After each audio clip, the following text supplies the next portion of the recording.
No risk it, no biscuit.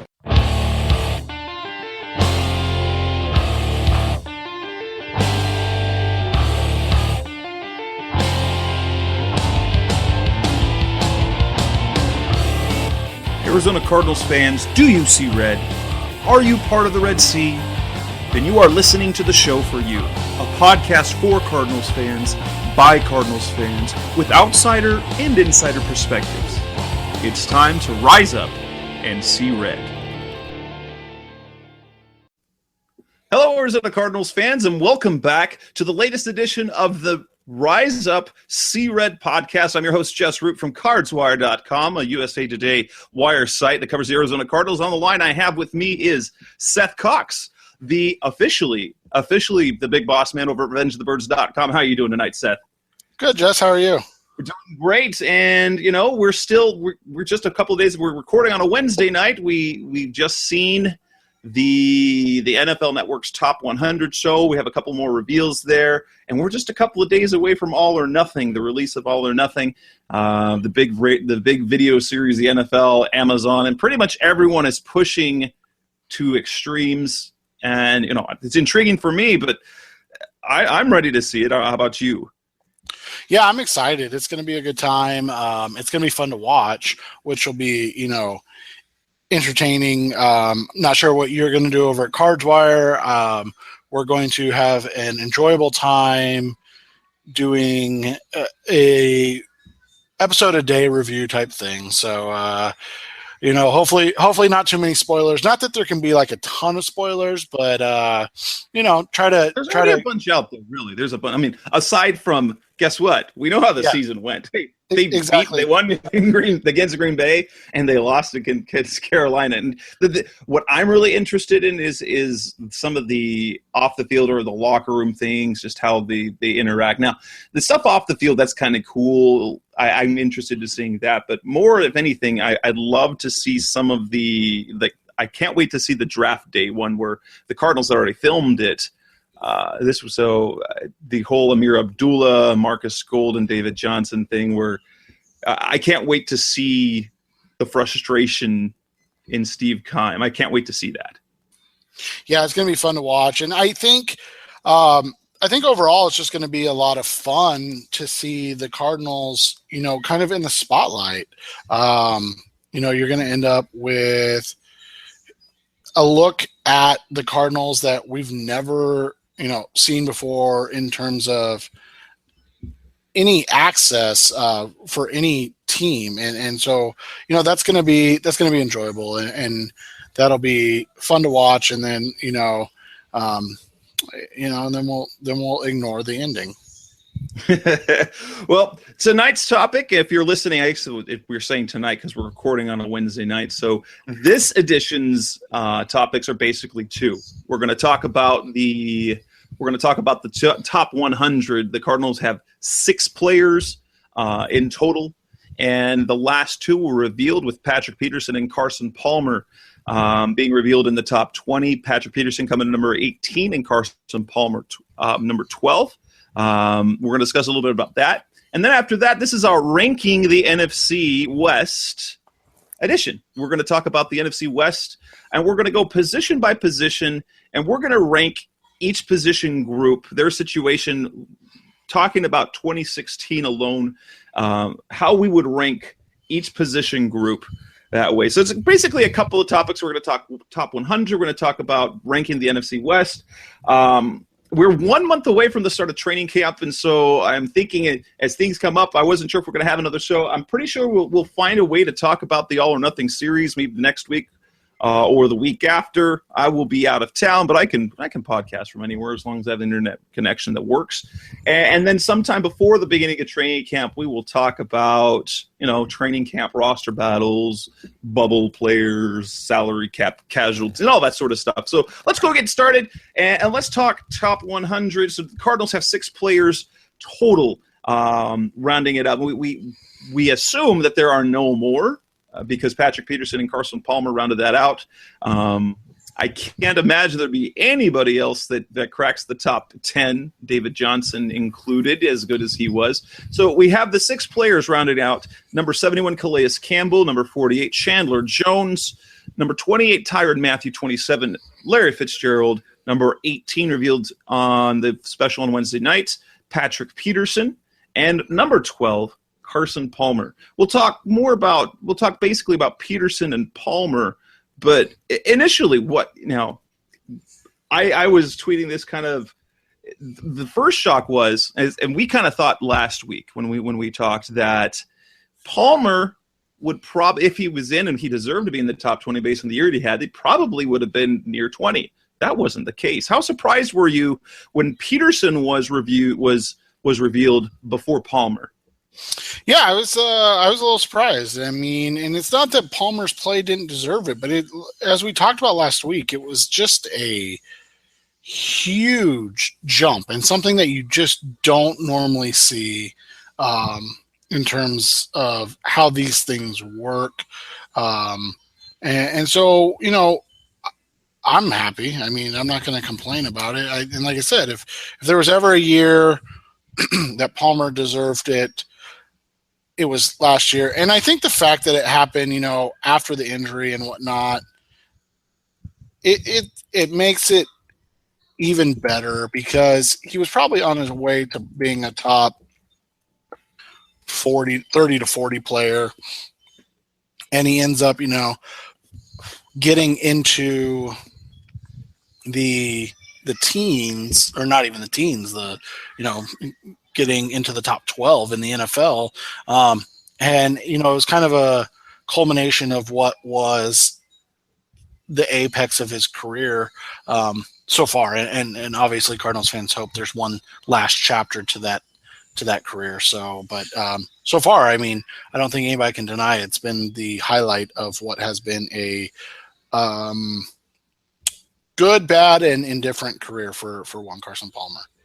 And for me, the surprise wasn't – there was some surprise that it was Peterson revealed first. But the way players value quarterbacks didn't completely surprise me. Now, the part of the Palmer's ranking that was shocking to me, and this coming from, I admittedly can be a homer for the Cardinals. I try my best to keep myself level-headed. But I love to see this. But the fact that Russell Wilson was 5 spots behind Palmer is puzzling because, and I think, Russell Wilson comes in number 17, and I tweet out, wait, what? Not only is Palmer ahead of Patrick Peterson, he's ahead of Russell Wilson, and it wasn't just by 1 or 2, it was 5 whole slots. And I guess my perspective on the potential of Palmer ahead of Wilson. Now, even Tyrann Mathieu on Wilson's sort of honor in the reveal talked about how it's just Tyrann Mathieu himself said it's really somewhat disrespectful if you don't put Russell Wilson in the top 5 in the entire league because he's like a magician. And I personally thought Russell Wilson would be up there in the talk for the top player in the NFL. The numbers show it, and he's had the longevity doing it. But I guess it just goes to show that even players around the league still kind of buy into the narrative, I think, that he's not asked to do as much as other quote-unquote traditional quarterbacks. And I think that shows because Carson Palmer, who was washed up in a journeyman essentially since 2009, according to most people around the league, he has one just ginormous career year, and they vault him almost into the top 10. The talent, there's nothing to doubt about the talent of Palmer. That's why he was the number 1 draft pick overall, and he's become exactly the type of player that people hoped he could have been. And really, he should have been in through his career if he hadn't torn his ACL for the first time.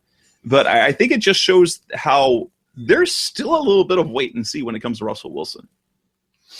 Yeah, and we see it all the time on Revenge of the Birds, and you'll see it, again on Cards Wire. Anytime you bring up quarterback rankings, and it brings out the hot takes. And it brings out the hot takes of what fans, and especially Cardinals fans think of one Russell Wilson.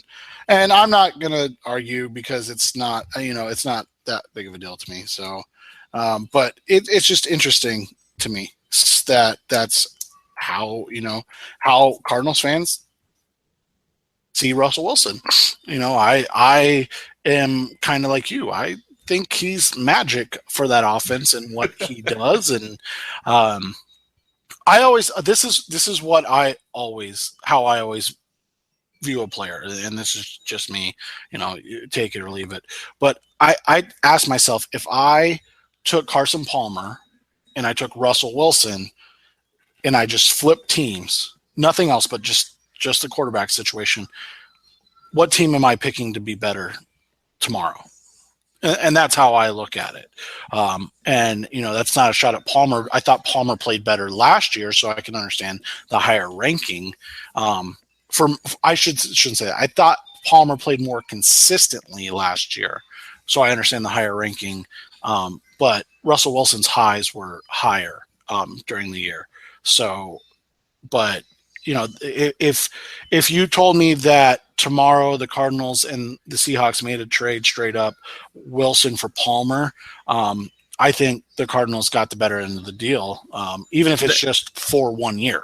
Exactly. I would agree the same thing. And for me, Russell Wilson, if he were put in an Arians system, would be every bit as successful as Carson Palmer. Now, the whole height thing is against him. That's a Bruce Arians thing.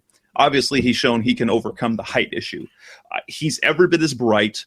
I believe he can make reads. And the fact that he is so elusive makes him that much better because he can extend plays. I think he would be every bit as good in a Bruce Arians offense as he is in the Seattle offense, which is, kind of protects him a little more. But that's not even necessarily true. Look at the passing numbers. Last year was a 4,000 passing year. He was a few hundred yards behind Palmer. He had almost as many touchdowns. He was fantastic. I mean, and the numbers in the pocket even showed that he was one of the best. So, I've been a Russell Wilson fan since, and it's, aside from him being a little bit annoying with how little he shows other than those canned cliches, and Palmer's kind of the same way, but he does seem to crack open the door a little bit and to see who he is and talking about the ins and outs and the technical stuff of football. I think it's just the fact that Russell Wilson plays for the Seahawks, and I just can't stand them. Right, and I think for a lot of people, anybody that's a NFC fan basically for the last 3 years, heck, even 4 years, if you want to go back to his rookie year, that's been the case. And now, and there is, another segment that doesn't like his personality because they call, you see that seems fake. And he gets called corny and fake, and the memes about when he's wearing his Hawaiian shirt and and dad shoes, and his teammates are wearing tank tops and beanies and things like that, and everybody, the memes are out of control and hilarious. You should find them, but it just goes to show, like, being great doesn't necessarily make you liked. I mean, we see it with LeBron James in a different, way. We see it with Tom Brady, and stuff like that. And so, and then there reaches a point, and we saw it this year with Stephen Curry in basketball. There reaches a point where you are so good or there's so little to dislike about you that's what makes people dislike you. Exactly. And I think that's where Russell Wilson is, honestly. Like, Stephen Curry and Russell Wilson are in that kind of same trajectory where, the fact that Steph Curry was a unanimous MVP and almost won 2 championships in a row, he gets beat up the same way that Russell Wilson gets beat up having the Seahawks on the doorstep of a second Super Bowl. Meanwhile, us poor Cardinals fans are sitting here going, hopefully, this is the year, right? This is the year. And the Seahawks were on the doorstep of back-to-back. So now what do you think about the Now, the other interesting thing is now, again, being on the fan side of me, I was very satisfied to see that Patrick Peterson was rated ahead of Richard Sherman. However, he was not rated ahead of Josh Norman, who came in at number 11. Cornerback from Carolina, let go, and now signed with the Washington Redskins. I don't know what to think about that one. Now, you look at the statistics with the interceptions. Obviously, Josh Norman had the better season, but there is really, it's hard to look at Patrick Peterson and not look at, that guy is exactly what you want in a cornerback. And I'm not sure if I had to pick a cornerback to have him on my defense, I think I would still take Peterson over Norman. And we're going to I think we're going to see that dynamic. And we'll kind of see how that goes this year. How Norman does in a different defensive system, since, really the Carolina one is a much more zone-based, and Patrick Peterson, he is left on his own a lot. And the Cardinals scheme for that, they want their corners playing press man, and they want to be able to put pressure inside of the quarterback, which means they have to rely on their defensive backs. I personally think Patrick Peterson is the better player. But at the same time, and you look at the numbers they had, and that, interceptions are still a sexy number. And, Josh Norman had a bucket load of them. Well, and I think it goes back to what we just talked about. What did you do for me in 2015? 2015, Josh Norman was put up sexier stats. Yeah. Same way Carson Palmer did over Russell Wilson. But I think if you're saying who would I take now and going forward, I don't think you'd get many people that be like arguing over, Josh Norman. Peterson's younger, bigger, more athletic, and has done it over a longer period of time. And the fact that Carolina revoked the franchise, his team, the team that knows him best, was willing to let him walk. Exactly. So, and I think that all speaks to the entirety of it. So, I just think it's an interesting way to look at it. Here's what I'll say. I don't think that there's any reason as a Cardinals fan to be upset. Like, who cares? Like,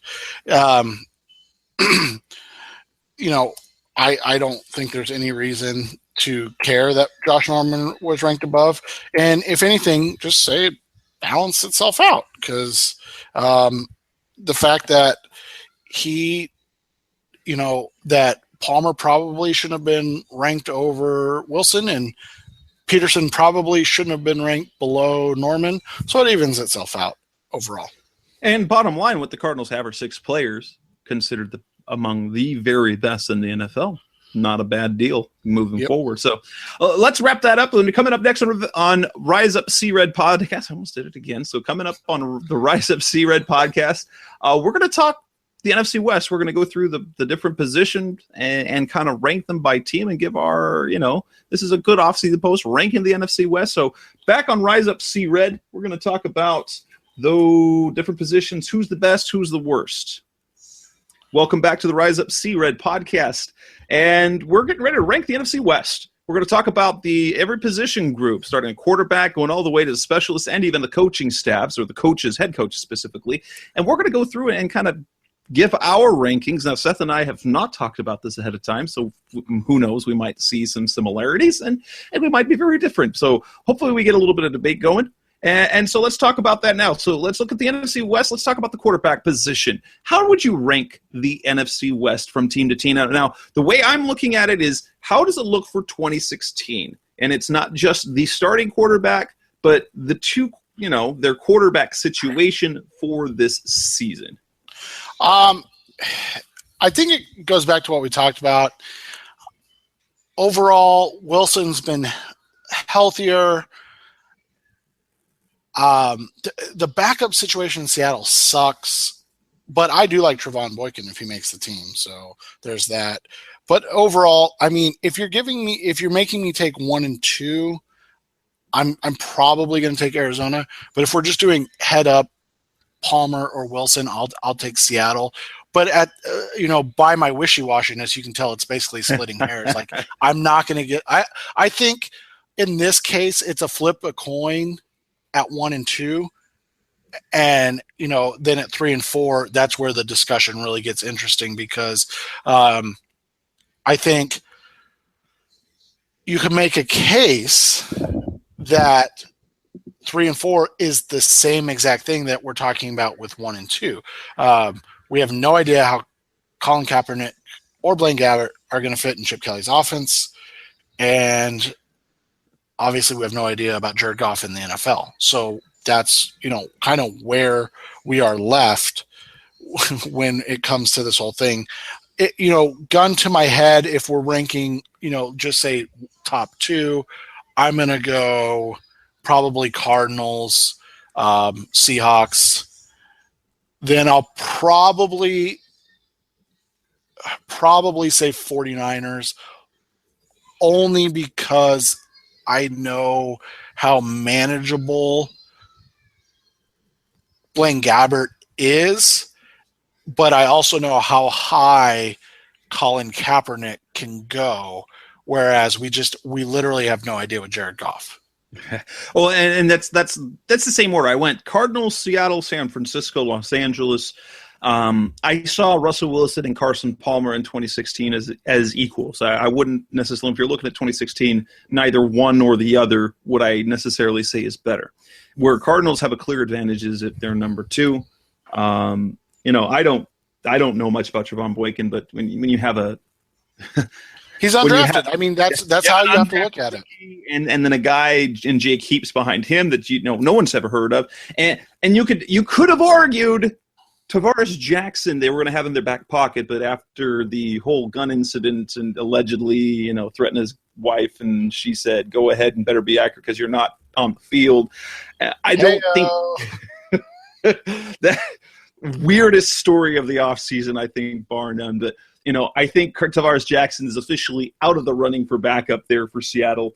So, and I think because we know that Drew Stanton is a known commodity and a manageable commodity as a backup, that he's not going to he's as we saw, he's not necessarily going to win you games, but he's not going to lose you games either. So he's a capable backup while we don't know about that. So I think that gives Arizona definitely a step up for 2016. Now, if we're talking long term, clearly the quarterback situation with Russell Wilson there is the top.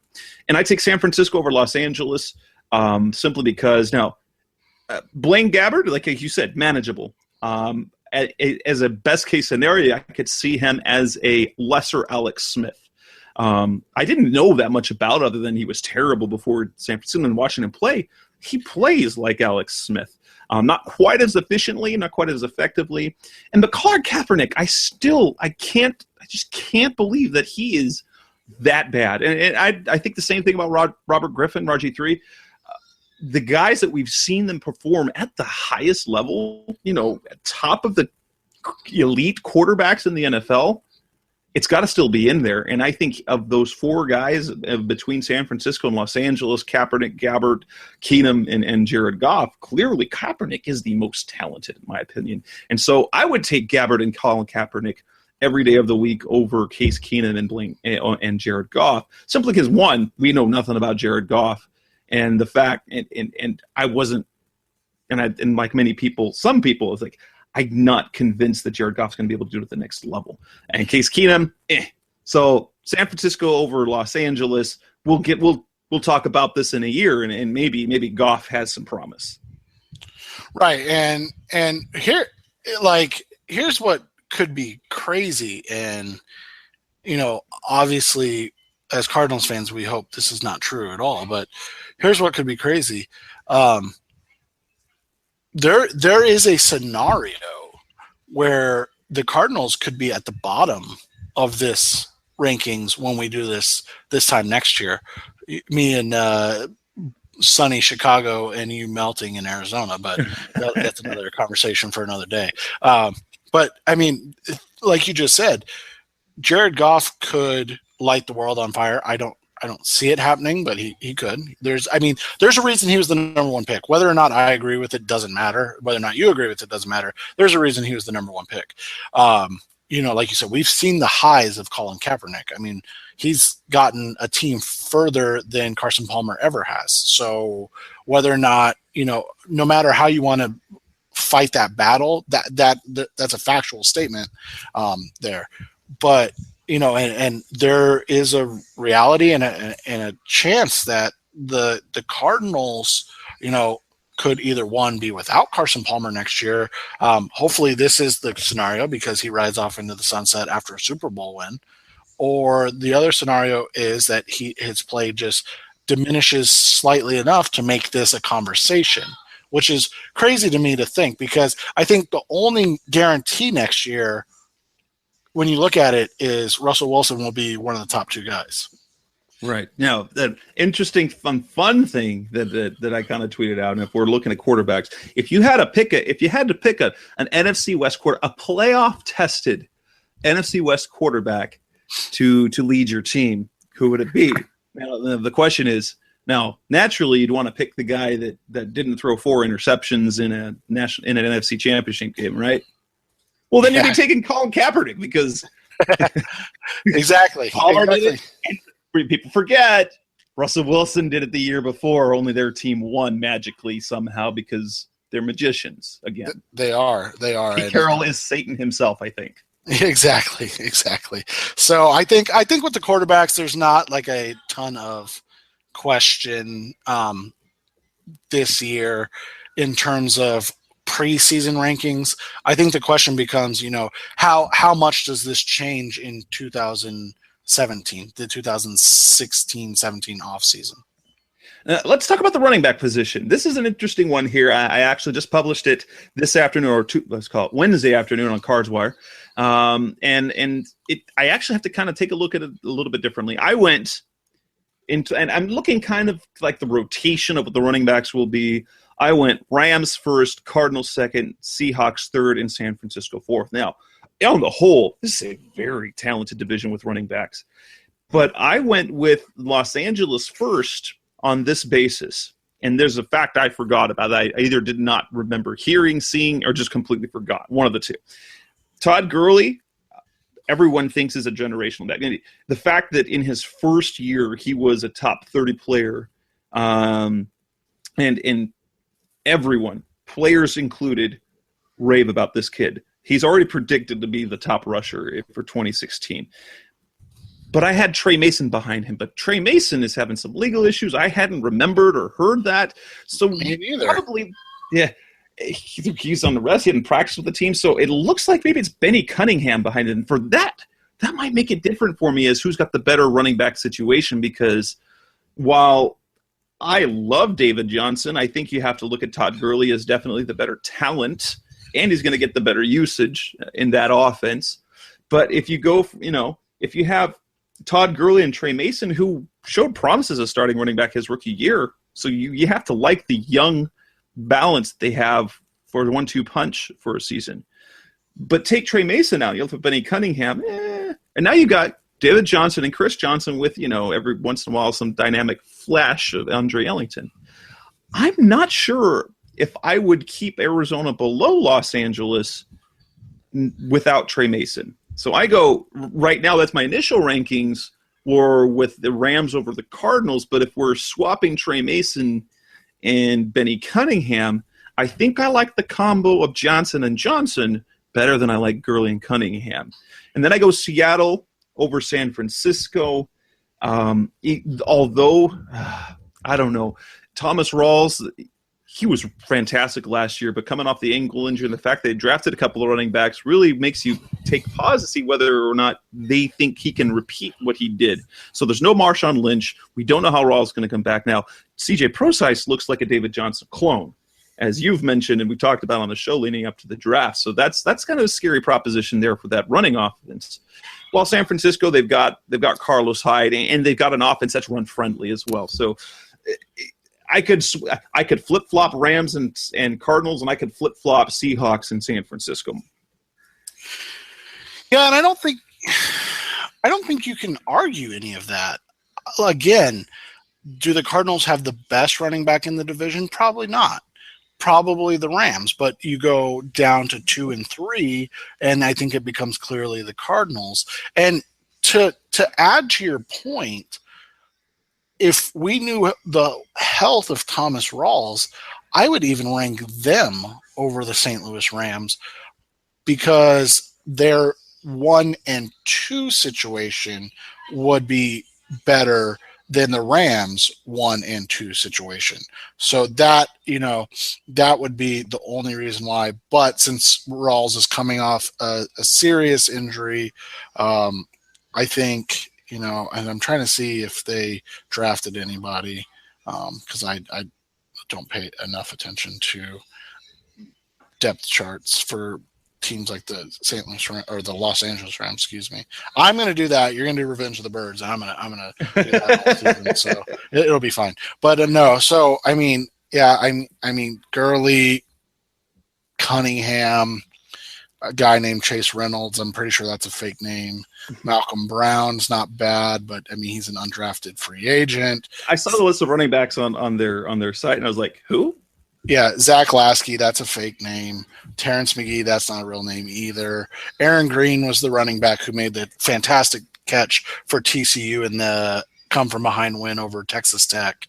If you don't remember that play, Josh Doxson knocked the ball up in the air on the last play of the game, and Aaron Green was in the back of the end zone and caught it. So there's your Aaron Green fact of the day. But that entire depth chart is what I would call awful.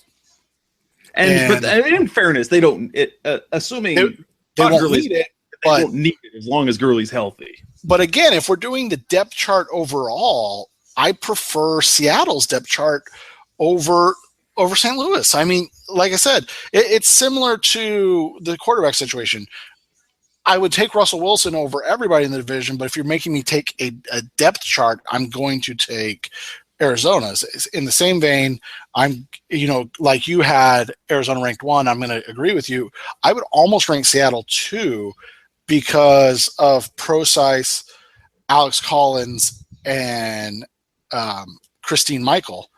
Oh, and then plus Rawls. But because of how good Todd Gurley is and was, I'll rank them 2, and then Seattle 3, and San Francisco 4, with the caveat, because I do like Carlos Hyde in that Chip Kelly offense. I think that's going to be really, really dynamic. Or, if it's not, then there's probably no help for Carlos Hyde or Chip Kelly. So let's look at the receivers. I think we're going to agree at the top, but I think, and we're going to notice a trend at least on the offensive side of the ball, as it should be. The Cardinals are going to be at the top or really near to the top on all of them. And there's a reason for that, because their offense was absolutely fantastic and they return everybody. So for receivers, I think, the obvious one is to say the Cardinals are first when they've got their Larry Fitzgerald, John Brown, and Michael Floyd, and then, throw in a J.J. Nelson. Behind them, Seattle. After that, San Francisco. And at the bottom, I say Los Angeles. Now, I don't think that the difference between Seattle and Arizona is as much as a lot of fans would think. They don't have the names, but my gosh, they do beat a lot of people. So the Arizona's got the better receiving core, and I think it's on the back of Larry Fitzgerald alone. Because when you look at the 3 that between Curse, Baldwin, and Lockett, and you go Fitz, Floyd, and Brown, they've got a Floyd, they've got a Brown. What sets the Cardinals apart is simply Larry Fitzgerald. And for San Francisco over Los Angeles, for me, I'm not impressed with either one of those. It's simply because I like Torrey Smith a lot more than I like either Kenny Britt or Tavon Austin, even though there's talk in this offseason how Tavon Austin is going to get 100 catches, and that's only because they're going to throw him the ball, do shovel passes and throw him the ball 2 yards from the line of scrimmage and stuff. But I'm just not convinced of him as a big time receiver. He can make plays, but if you're talking receivers, I mean the Rams are still a mess. They are, and you look at at the 49ers depth chart. Ugh, this is a mess too. It is. But I like Torrey Smith much more than I like anybody they got on the Rams roster. Right, but Torrey Smith, I keep hitting the wrong button, sorry. Torrey Smith is good, right? Like, he's probably in the Michael Floyd camp, but they didn't draft anybody that's very good either. Golly, these teams are terribly built. No wonder they're not successful anymore. But I don't know. I mean, I can't argue with you. Again, I think it's Arizona 1.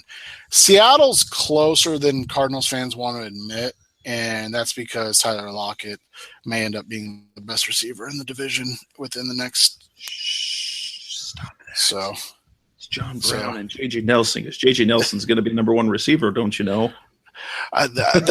So I've literally had multiple people reach out to me about J.J. Nelson. Like, and because Chris Burke from SI wrote about it, PFF wrote about it. Why does everybody love J.J. Nelson this offseason? I'm like, I understand in Dynasty. Like, I get it in a Dynasty setting. Like, I think he's a nice stash for 2017 and beyond. But I just don't see where he makes any impact statistically in 2016 unless there's an injury.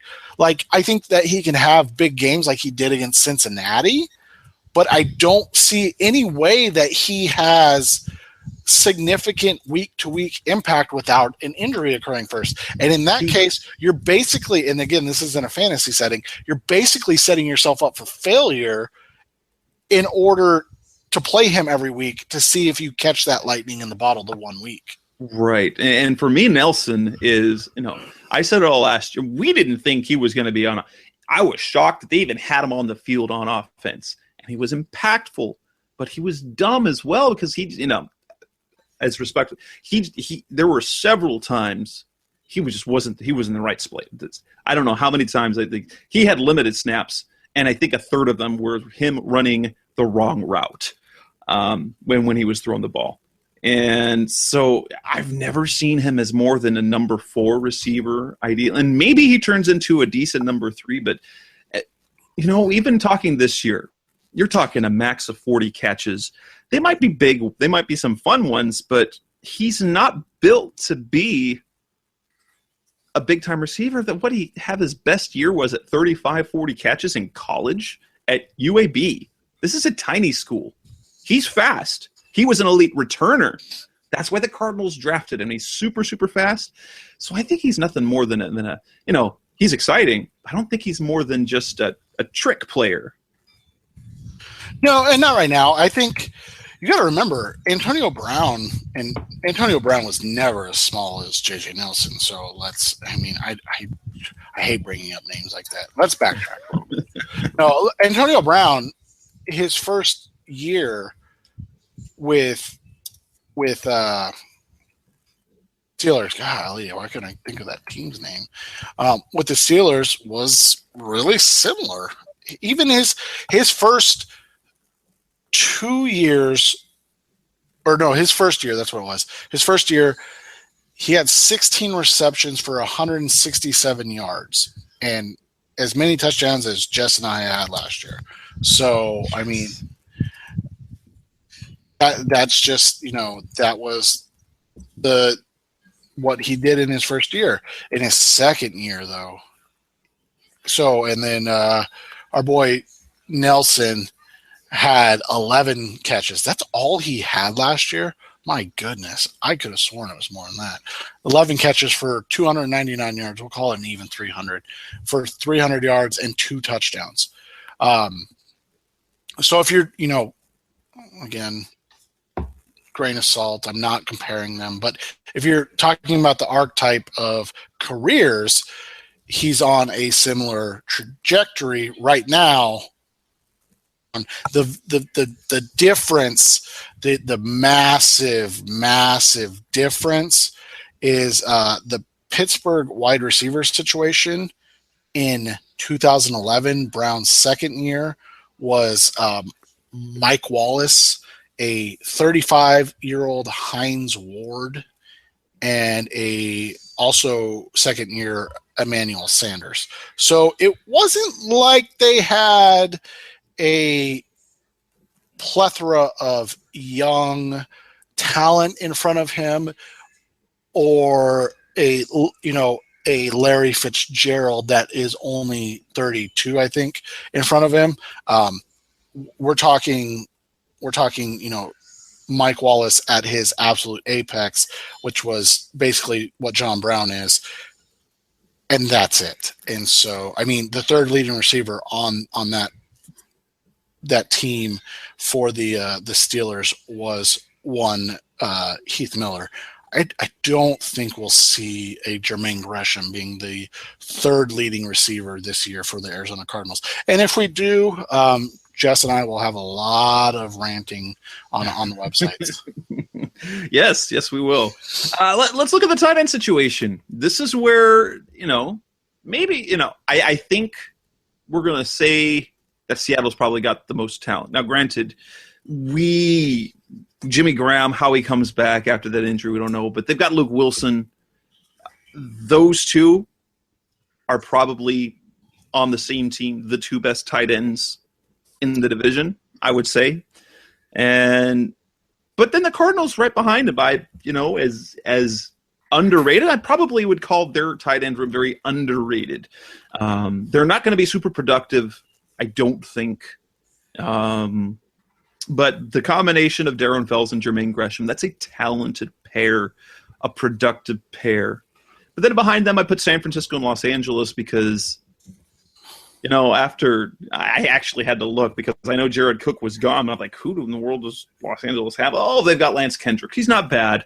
But I think every tight end on the roster, San Francisco, I still think would I take the two. Well, and of course, they just drafted, what is his name? Higbee, the racist. Yeah, you said it. I didn't say it. We don't know if he is. That was all alleged, but that's going to go well in Los Angeles. Exactly. So I say Seattle, Arizona, San Francisco, Los Angeles. I think Seattle's one in this instance. And again, this is barring health for Jimmy Graham if he comes back. But I think Luke Wilson, would probably be good. Tight end one in Arizona, wouldn't he? Yes, most certainly. And another, great draft pick, in my opinion, by them. I love Nick Vannett out of Ohio State. So I thought that was a nice pick for them. He'll end up not really playing much this year, barring health of Jimmy Graham, but I think he's a nice player. So I think you'll see him in a couple of years. The problem the Cardinals have at tight end is that their tight ends need to do so much less work at stuff that grabs the headlines. So, if you're talking in terms of receptions and production, I think San Francisco's two. If you're talking in terms of, and you could probably put Los Angeles as three in that instance and have the Cardinals at the bottom. But I think in terms of blocking and things of that nature, I think it's Seattle one. I'm going to hedge Arizona two. Maybe that's a little homerish because I know how good Jermaine Gresham has been at blocking and the strides Darren Fells has made. And I honestly don't know enough about the San Francisco 49ers blocking schemes to tell you how good Vance McDonald has become. I know Garrett Selleck's a good blocker, and Bruce Miller obviously has been a very solid player for them for a long time. But I think that's, I think it's fair to have it right now. Seattle, Arizona, San Francisco, LA. What if we called Larry Fitzgerald a tight end? Would that bump the Arizonas into number one over Seattle? I joke, kind of, because I've said this before. Larry Fitzgerald, the way he's used in Cardinals offense, is like so many tight ends, like a Jimmy Graham, for example. I think Larry Fitzgerald blocks more than Jimmy Graham and blocks better. So Larry Fitzgerald gets used like a lot of time. Like take a Jason Witten, for example. Larry Fitzgerald is used like a tight end is in a lot of other traditional offenses. So I don't want to call him a tight end, but he's used like one. Exactly. So I think it's fair, but then you have to take him out of the wide receiver ranks, and I think that makes Seattle better. That is true. Offensive line.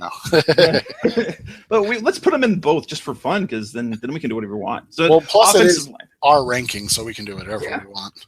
This is the Rise Up C-Red podcast, and who knows who's listening anyway, so take that, world. Right. Offensive line, we're going to wrap up the offense and with the offensive line. And this is one where the tide has turned so much, and I don't exactly know what to think of this division, because it used to be a black and blue division with great offensive lines. The Cardinals have the best offensive line in the division. I mean, they've got a really solid left tackle. They've got 2 Pro Bowl guards. They have an unproven center, and they've got a potentially really good right tackle. San Francisco's got a good left tackle, and then the Rams, now, they have line problems. They're really young, but if you look at it, they were really good at running the football, and they allowed one of the lowest number of sacks in the league. So the numbers Their are offensive line is extremely young, but extremely effective. Yes. Right now. And you have to remember, they don't ask them to do nearly as much as what Arians ask. So if anything, they are used better in that instance for what their strengths are. Yes. But in terms of talent, would you say that Arizona's got the best offensive line? I think we can say confidently that's the case now, which is really weird to say with the years and years of following the Cardinals. I would say so. I mean, obviously it all hinges on the center to right tackle trio stepping up and becoming what we all expect them to be. But I think talent-wise, they're one. St. Louis is far and away 2 right now. And then it's a toss-up because, as you said, San Francisco has an older who might be the best in the division still. Might. But they also, I don't know who I'm taking on that roster and putting over anybody in Arizona. I'm just looking at right now. Josh Garnett's going to be a good ball player, yes. but that again, well, let's wait and see before we put him anywhere else. Man, honestly, I have no idea how to rank these last 2 teams.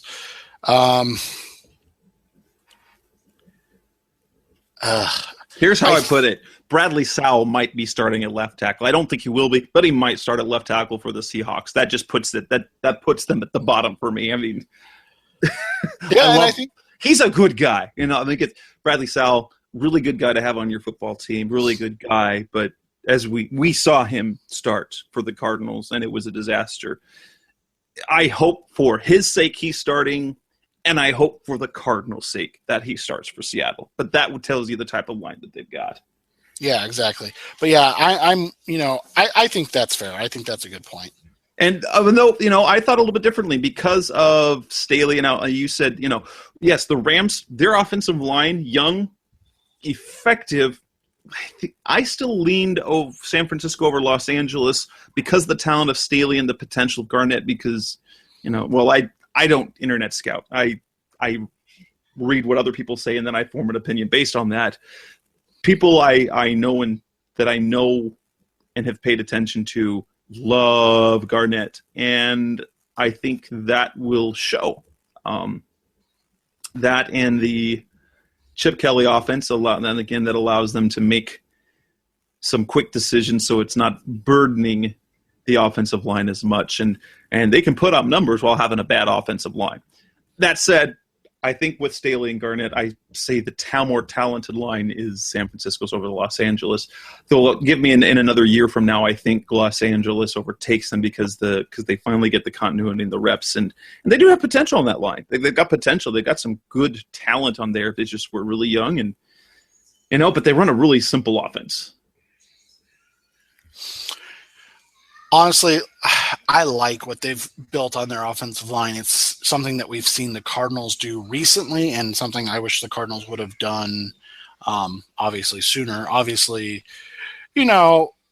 wanting the Wisenhunt era to involve offensive line picks would then mean no Bruce Arians era, so never mind. So we'll just, whatever. So let's move on. Next on the Rise Up Say Red podcast, we're going to talk to the defensive side of the ball. And we might see I think the trend is going to be, I think, where Arizona was near the very top of every category on the offense, that's not going to be quite the case on defense. Hey, sports fans, football season's here, and it's time to get in on the action with MyBookie. MyBookie is the industry-leading sports betting website that offers real Vegas odds on football, baseball, and all your favorite sporting events. You can take a side, the total, or even fantasy points props. MyBookie lets you bet online and win big. Did the game already kick off? Don't sweat it. MyBookie has in-game live betting on every major league and event, even esports. There's no better time to join MyBookie than today. Go to MyBookie to open an account and start winning. Use promo code CHAMPION when you register for your account and get a 100% sign-up bonus up to $1,000 on your first deposit. Bet today. Visit MyBookie's website or call 844-866-2387. That's 844-866-2387. Check them out today and use promo code CHAMPION for a 100% bonus. Terms and conditions apply for entertainment purposes only. Void where prohibited.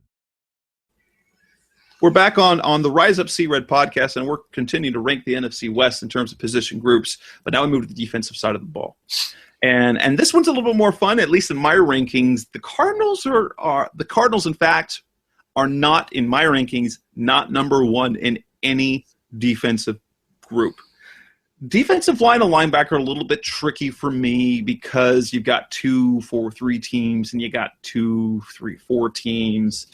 And, that makes the rating the line a little bit different because they do different things. Nonetheless, I think without question, we have to say that the Rams have the cream of the crop when it comes to offensive line.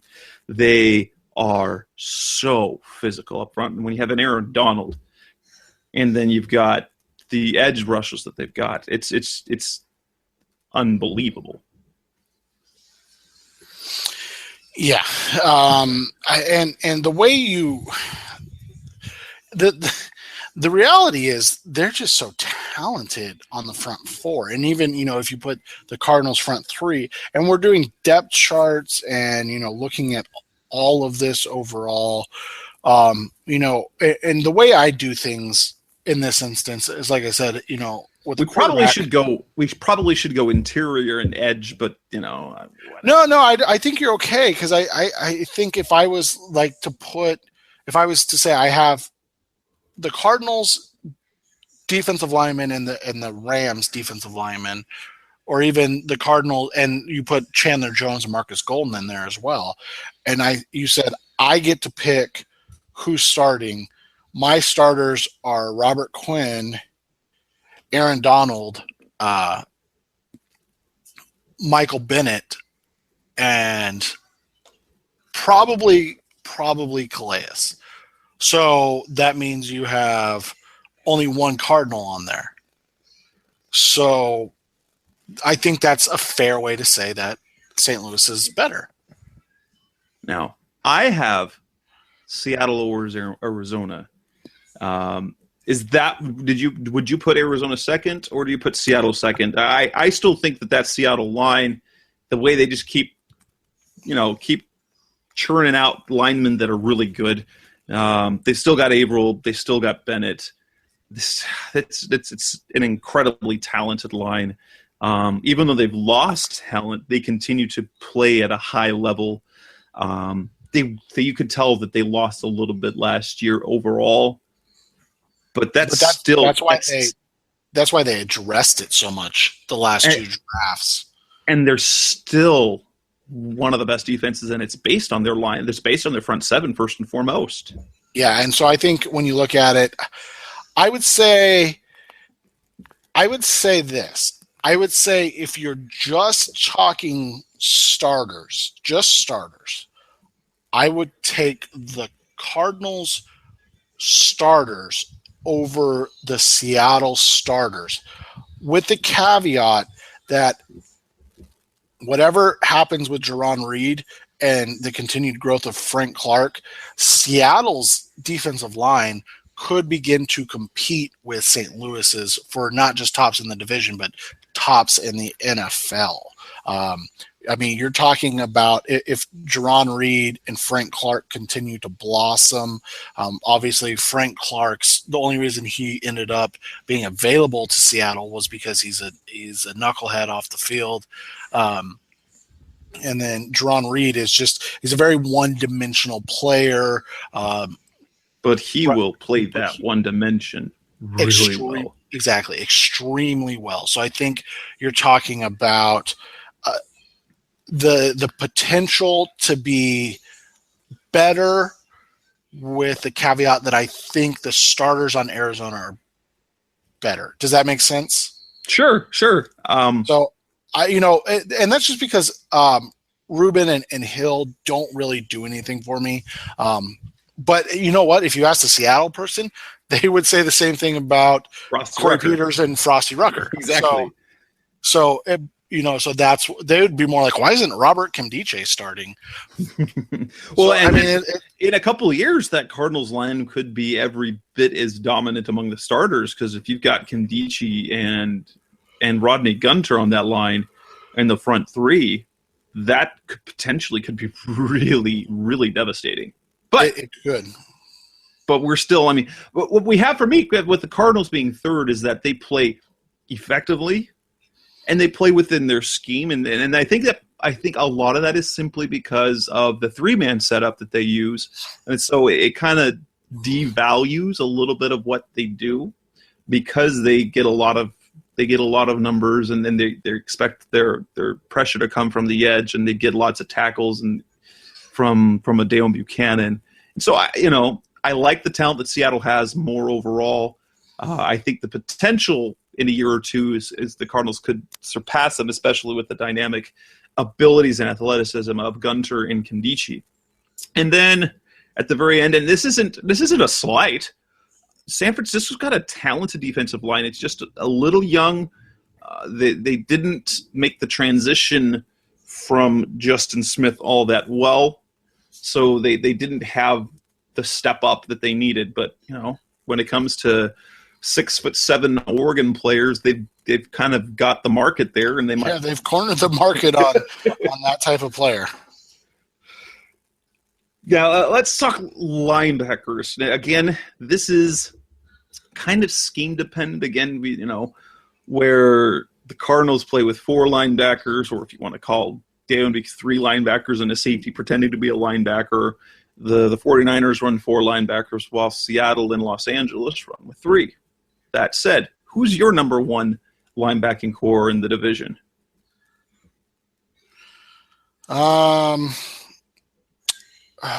Seattle. That's got to be Seattle. Got to be, with KJ Wright in there and Bobby Wagner. They're so good. They are so good. And it doesn't matter who they have in the other spot. That's the thing. It doesn't really matter. No, exactly. And that player has been – that player ended up being a Super Bowl MVP. That player that was in that other spot. He's not even on the team anymore. So, again, does it matter? Probably not. 2 is where it gets interesting, because after that, I think it's San Francisco, because I think they still have the best player in Bowman. But you can sell me on Arizona. You could sell me, but I would probably go San Francisco too, just because Bowman, again, playing the game. If you are starting your linebackers, you're going Bobby Wagner 1, Navarro Bowman 2. I at least to me. Right. And then that makes sense to me. And I had San Francisco just ahead of Arizona. Chandler Jones addition really helps them. I mean, Arizona's got two great players with Chandler Jones and Dale Buchanan. They've got a Kevin Minter replaceable.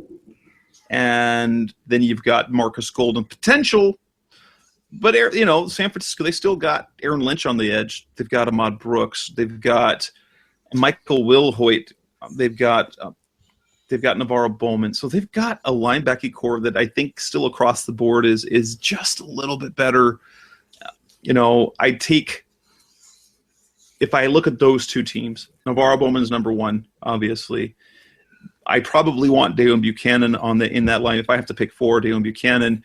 I'd take Wilhoit over. I'd take Bowman over everyone. Then I'd take Buchanan. I'd take Wilhoit over Minter. I think I take Chandler Jones and I take Aaron Lynch. And so it's a little bit better. And then it's Los Angeles linebacker core. I mean, they've got an Alec Ogletree. But after that, there's not a lot in terms for me. Then Mark Barron, who's there doing Buchanan. Nothing about their linebacking core really scares me. And Ogletree's good. But they don't need really anyone great back there with the line that they have in front of them. Exactly. So, they've invested and paid their defensive line. And they run a 4-3, so they need, one great linebacker. It just happenstance that Seattle has one great linebacker and then one really good linebacker, whereas in a 3-4 defense, you need two great linebackers to compete. So, cornerback. I still got Seattle at the top. I like Patrick Peterson more than I like Richard Sherman, but I wouldn't necessarily one is better than I wouldn't. They're both basically 1A and 1B. But after that, I like Seattle's depth with Jeremy Lane. Justin Bethel still's a question mark. If we're taking Tyrann Mathieu at the corner, that's cool. But, the corner depth outside of Patrick Peterson is real questionable. The talent is high. Seattle I like better. And for me, Los Angeles is close because they've got E.J. Gaines and they've got Tremaine Johnson. They aren't they almost bump past Arizona for me this year. If you're just looking at their corner rotation. Yeah, I would go Seattle, Arizona. I think San Francisco is a kind of a dumpster fire right now. That's why I didn't even mention them. So I think it would go Seattle, Arizona, St. Louis. I want to see more from the St. Louis safeties more than anything. Los Angeles. Yeah, okay. Whatever. It's gonna be all year. You're just gonna have to correct me all season. So, but yeah, I think, that I go Seattle 1, Arizona 2, Los Angeles. Look, I even had to stop and think about it. Los Angeles 3, and then San Francisco somewhere between 16 and 20. and safety, I don't think there's any question when you've got Cam Chancellor and Earl Thomas. Seattle is still the cream of the crop at safety. Well, especially since we don't know what Tyrann Mathieu is going to be. Exactly. And then all the projections, and I wanted to ask you this before we left tonight, since we're kind of at the end here. I want to ask you this. What is your thought that every projection has Tony Jefferson starting over Tyvon Branch? I don't know. I see. Well, maybe it's because of what he plays. I think Tyvon Branch is going to be a really big rotation guy. From what I saw right now, he is the Tyrann Mathieu, but he comes in to play slot. And I think they love his versatility. So I think maybe, just maybe, if Tyrann Mathieu is healthy, that Tony Jefferson, at least early on, is the main starter. And I think that might simply be because this will be his fourth year in the system, and he knows the defense better. I don't think it will be long before Branch becomes the starter along Matthew. And I think, ideally that's what they want because that gives them speed in the back end. And Branch can play anywhere. They could even line him up at outside. So he could play safety free. They can play back end. He can play up in the box. He can play slot. In fact, I kind of like what they've done in terms of if Matthew's not ready. So if Matthew's not ready, they've got three guys in Branch and Jefferson and even Swearinger. Swearinger becomes their third safety, but comes in like Turney Jefferson did it a year ago, and Branch plays in the slot. I don't know, though. I'm going to assume – I'm just going to go with the assumption. I went with the assumption it's going to be Matthew. It's going to be a three-man rotation of Matthew, Branch, and Jefferson. And even this Matthew Branch, if it's Matthew Branch, I have them I have them slightly ahead of Antoine Bethea, who's just old, and Eric Reed, who's really good in terms of San Francisco. Yeah, I agree with you there. And then the safety position in Los Angeles, again, that's kind of like the cornerback position in San Francisco. They really don't even I think they have listed on their roster. I'll have to double check. I think they only have actually listed two safeties, and the rest are. Let me check. I was looking up and down the roster. They got Maurice Alexander, they've got T.J. McDonald, and they are technically the only safeties listed on their roster. Everyone else. Check out the tweet I just sent on T.J. McDonald. So you'll have to check that out. But yeah, I mean. They have a guy named Cody Davis. I think that's a fake name. And then TJ McDonald, like you said. And McDonald's a good player, don't get me wrong. Like he's a nice player. But I mean, he's not anybody again. He's DJ Swearinger-ish. He's probably better than DJ Swearinger, but I mean, I think that's where I put him in that instance. And then let's look at the specialists and the coaches. If we're talking about the specialist kicker, punter, I think this one is clear. I had Arizona at the bottom. In terms of kickers, Chandler Catanzaro's, he's fine. But Drew Butler, if there's a punter, if I had to pick any of the punters in the NFC West, I pick all of them except for Butler. And that's not because I dislike Butler, but I think they're just more talented everywhere else. Seattle, between Hauschka and Ryan, they're still at the top. They're guaranteed they're going to get a great punt off, and they're going to hit their field goals. And for me, San Francisco, yes, they've got old man Dawson, but they got a really young, big-legged guy in Bradley Pinion. Hecker and Zerline, I think I would still pick them over the Cardinals. Yeah, I'm with you on that. I don't think that there's a ton to debate, and the fact that it's been taken.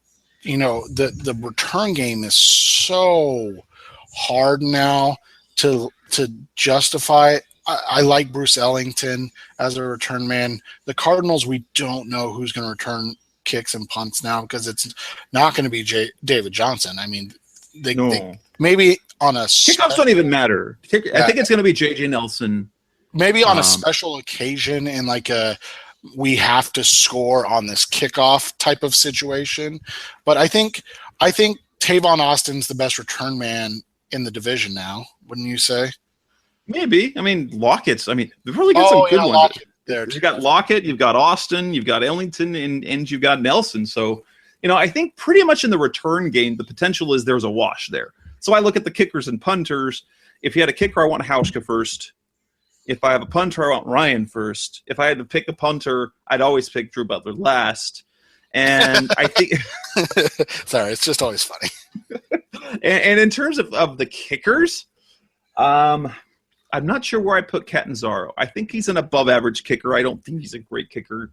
But for what the Cardinals do, he has the potential to grow into a really good one, but he's not great yet. Yeah, I'd agree with that. Coaches – You can start. Arians over Carroll. I'll go last. I take Arians over Carroll, but only by that very much, and it's basically a toss-up, and I think it's more homer than anything. I like Arians just that much better than Carroll. And then after that, I take Chip Kelly because he's had more success recently than Jeff Fisher. Jeff Fisher, I think he's still living on the success from 15 years ago and hasn't done anything really since. So Arians over Carroll, Kelly over Fisher. But Kelly over Fisher, that's not even close for me. So I'm going to go Carroll, Arians, Kelly, Fisher. And I'll just leave it at that. Win a Super Bowl. That'll be mine. Yeah, that's a good point. That's a good point. Because the reality is every best season that you can point out for Arians, Pete Carroll's had a better season. Right. So that's true. That would be why. That would be the only reason why. Yeah, you could take the totality. Well, granted, he had his head coaching stuff. I mean, he was a great head coach at USC. You know, Arians went to 3 Super Bowls with the Steelers, was offensive coordinator for 2 of them, won a ring with one of them. And, you know, but still, for my money, I still like right now, I think, you know, Arians is the hotter commodity right now, so I give him the slightest edge over Carroll. I completely understand why Carroll would be taken over after he's got a ring and he's been to 2 Super Bowls. It's, you know, he's weird, but, you know, so is Arians. But and then I had to say, like, why is Jeff Fisher still coaching? I don't know. I don't get that. Exactly. I'm with you there. So in the end, I think I think it's rather clear that this season will be a season of the Cardinals and the Seahawks duking it out. It could go either way, Cardinals or Seahawks at the top of the division. And really either way, 49ers, Rams duking it out to be terrible because Los Angeles, they lost talent on defense, and that was their strength. And now they have less certainty at quarterback. I mean, if they're going to go with Jared Goff, they're going to take their lumps. San Francisco, Chip Kelly has shown that he can, might be able to. I don't know what to think about them, but he has some track record. Yes, he ruined the Eagles, but before that, he was good. I mean, he had some good teams going. He just ruined it. So Seattle and, kind of how much the rankings went, Seattle and Arizona at the top, and San Francisco and Los Angeles duking it out for the bottom. Anything else worth talking about before we close? No, I think we're going to see a nice, uptick of content and, what's available for Cardinals fans. So I'd really recommend Cardinals fans, make sure that you have Cards Wire at USA Today and Revenge of the Birds both posted, because the reality is Jess and I talk and we do try and not do too much of the same stuff. So, because we do want to give you guys as much content to digest as possible. I've already linked quite a few of Jess's articles on Revenge of the Birds because they're good articles, especially that running back one. That was some good information you got there. So, but there's so much content, and the growth of the Cardinals and the steps that they're taking. I really think it's going to be a good overall season for content and growth of Cardinals fans. And honestly, with All or Nothing starting there, I don't think that there's going to be enough content out there for people interested in the Cardinals. And I was laughing simply because Seth's plugging that running back. I stole his information. He put it on Twitter, and I took it and put it into an article. David Johnson doesn't have to do much to have himself a kind of record-setting season or put in the record books. That was all Seth's work, and I double-checked a couple of things and put it into words. So no, I wasn't going to do it. That was all you, buddy.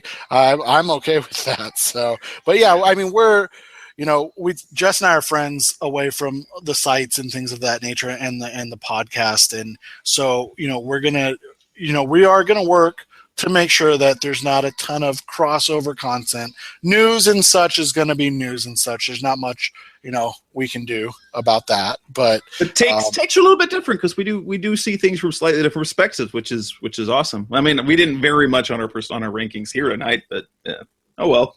Yeah, but let's be honest. There's two really good teams, and then there's two really two giant question marks. I wouldn't even say they're bad. They're just question marks. They could be bad.